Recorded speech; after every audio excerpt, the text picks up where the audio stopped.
Ya Mas Yaya, dengan kerjasama kita bisa menjadi kuat. Kalian akan belajar dua mupel PKN dan Bahasa Indonesia. Nanti kita akan belajar secara berkelompok. Maka jika kelompoknya tidak kalian usahakan dengan kerjasama, maka tidak akan mendapatkan hasil yang maksimal. Di KD yang kita pelajari hari ini menelaah keberagaman sosial, budaya, ekonomi, dan masyarakat, mengkampanyekan manfaat keanekaragaman sosial, budaya, dan ekonomi. Ini untuk mupel PKN-nya.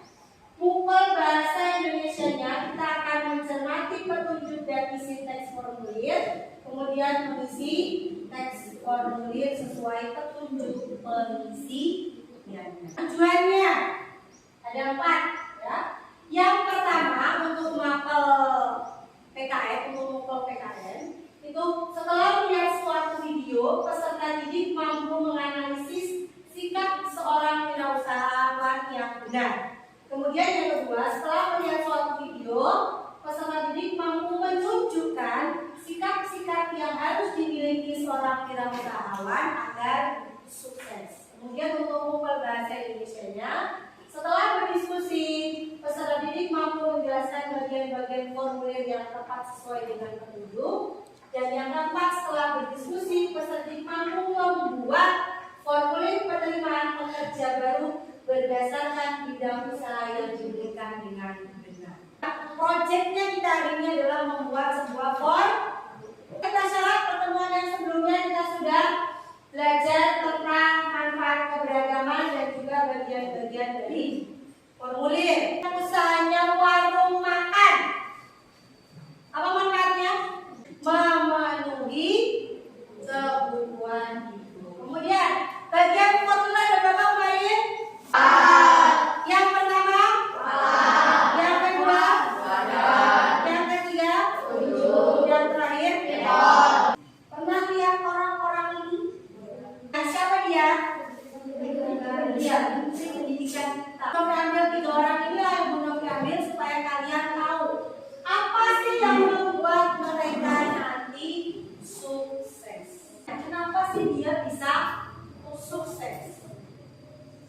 Ya, nah, nanti inilah yang akan kalian pelajari di LKPD 1. Bagaimana pengusaha mendapatkan karyawan sesuai yang mereka inginkan? Karena kalau kita mengambil karyawan tidak sesuai dengan yang kita kehendaki, maka usahanya bukan sukses, malah akan menderita. Caranya adalah proyek kita hari ini adalah kita akan membuat formulir. Tolong diperhatikan dengan baik, sikap apa yang ada pada Bapak Khairul Tanjung yang membuat dia menjadi orang yang sukses. Ya? Khairul Tanjung bukanlah anak dari seorang pejabat negara atau dari keturunan pengusaha. Beliau terlahir dari keluarga sederhana dan memiliki 6 saudara. Kehidupan yang sangat sederhana tidak membuat Khairul Tanjung putus asa. beliau tetap berusaha menempuh pendidikan dengan baik.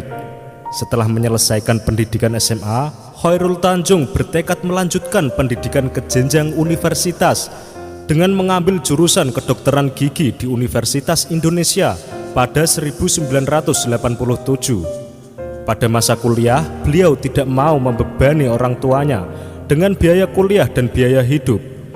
Beliau berusaha keras dan mencari cara agar dapat membiayai dirinya sendiri, seperti jualan buku-buku kuliah, jualan kaos, jasa fotokopi, dan lain-lain. Dengan semangat yang tinggi, akhirnya Khairul Tanjung memperoleh predikat mahasiswa teladan tingkat nasional untuk periode 1984 sampai 1985. Setelah menyelesaikan kuliah, Khairul Tanjung mulai serius terjun ke dunia bisnis dan merintis dari awal dengan membuka toko dengan menjual peralatan kedokteran dan laboratorium. Namun, pada akhirnya usaha tersebut bangkrut. Namun kegagalan tersebut tidak membuat beliau putus asa. Khairul Tanjung bangkit dan memulai usaha bersama 3 temannya dengan membuat perusahaan PT Pariarti Sindutama yang bergerak di bidang ekspor sepatu. Usaha tersebut terbilang sukses, namun Khairul Tanjung kurang puas. Pada akhirnya beliau memutuskan untuk berpisah dengan ketiga temannya karena ingin membangun usaha secara mandiri. Dengan keahlian dan semangat kerja keras, kesuksesan pun perlahan datang menghampirinya. Beliau sukses membangun para grup dengan nama perusahaan Para Inti Holindo. Pada 1 Desember 2011 berubah nama menjadi CT Corp yang dikenal hingga sekarang. CT Corp sendiri terdiri dari 3 perusahaan, yaitu Megacorp, CT Global Resource, dan Transcorp atau Trans TV. Beliau sebenarnya lebih gemar melakukan akuisisi terhadap perusahaan-perusahaan lain, seperti Bank Karman berubah nama menjadi Bank Mega. Beliau juga membeli sebagian besar saham dari Carrefour Indonesia, hingga Trans TV dan Trans 7. Namun perjalanan dari perusahaan ini tidak semulus yang dikira. Bapak Khairul Tanjung jatuh bangun dan kerja keras untuk membesarkan perusahaan tersebut. Seiring berjalannya waktu, Trans TV terus berkembang dan mencapai puncak kesuksesannya pada tahun 2008. Tidak puas dengan satu channel TV saja, Khairul kemudian mengambil alih saluran TV 7 dan merubah namanya menjadi Trans 7. Mulai dari situlah Trans TV dan Trans 7 dapat menyumbang kekayaan terbesar dengan pendapatan mencapai triliunan rupiah. Hingga saat ini Bapak Khairul Tanjung tercatat salah satu orang terkaya di Indonesia. Menurut Bapak Khairul Tanjung, modal memang penting dalam sebuah bisnis. Namun, kemauan dan kerja keras adalah hal lain yang wajib dimiliki oleh seorang pengusaha. Yang terpenting dalam sebuah bisnis menurut beliau adalah mengembangkan jaringan atau networking seluas-luasnya. Mendapatkan mitra kerja yang handal dan profesional adalah segalanya dalam bisnis.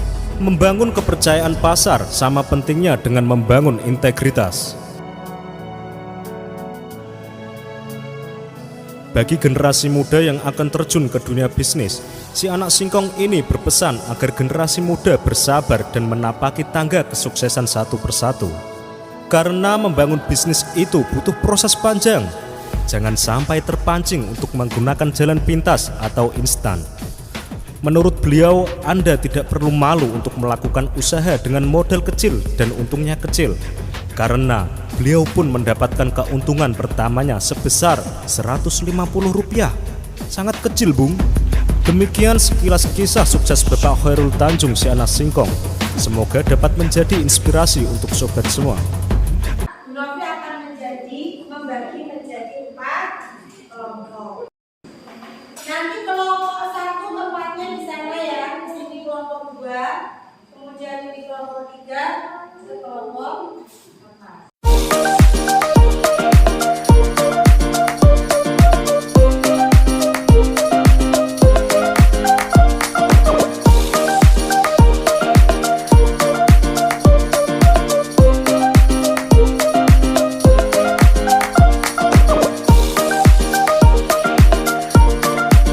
Kelompok yang Mbak, kelompok 1 dan 2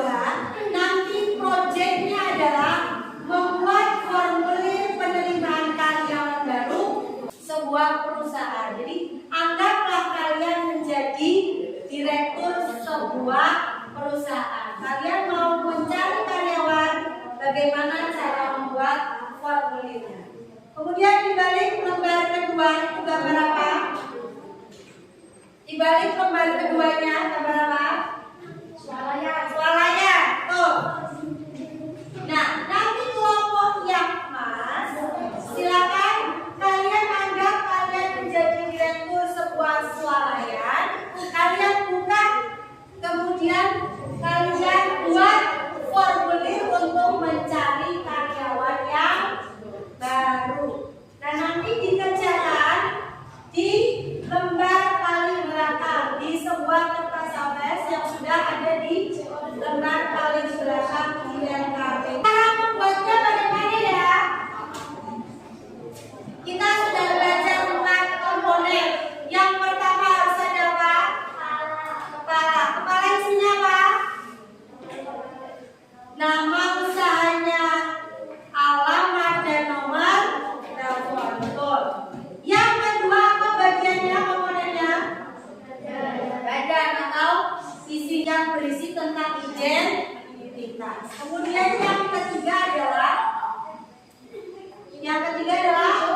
petunjuk. Kalian silakan, misalnya salah satu contohnya, isilah formulir di bawah ini dengan sebenar-benarnya atau dengan identitas yang benar. Itu salah satu kata-kata petunjuk. Yang terakhir, yang keempat, ekor. Ekor isinya tempat dan tanggal pengisian formulir disertai tanda tangan dan nama.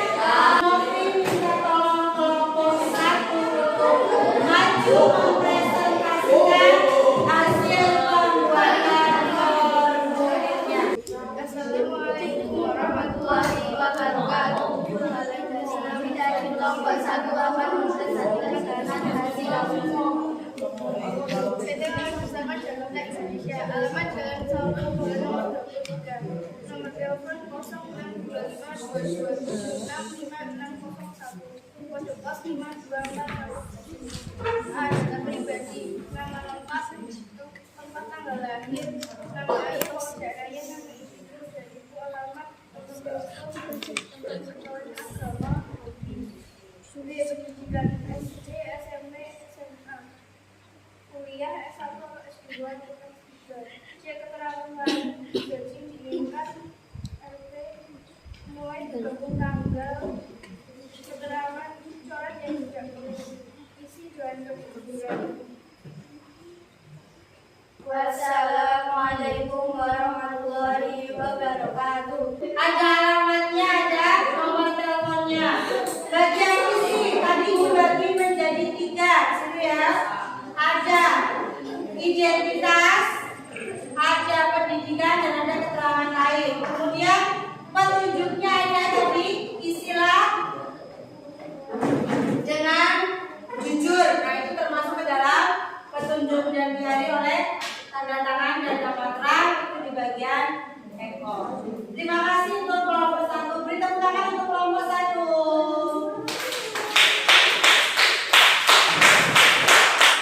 Apakah pembelajaran ini menyenangkan untuk kalian? Apa yang kalian pelajari hari ini? Apa tadi? Membuat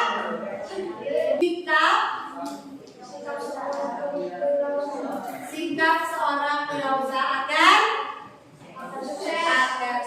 Kesimpulannya adalah yang pertama, sikap yang paling penting dimiliki oleh seorang pengusaha adalah apa? Sikap apa tadi? Pantang menyerah atau tidak mudah putus asa. Yang kedua, pembuatan formulir dapat disesuaikan dengan kepentingan perusahaannya. Sekarang kita akan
mulai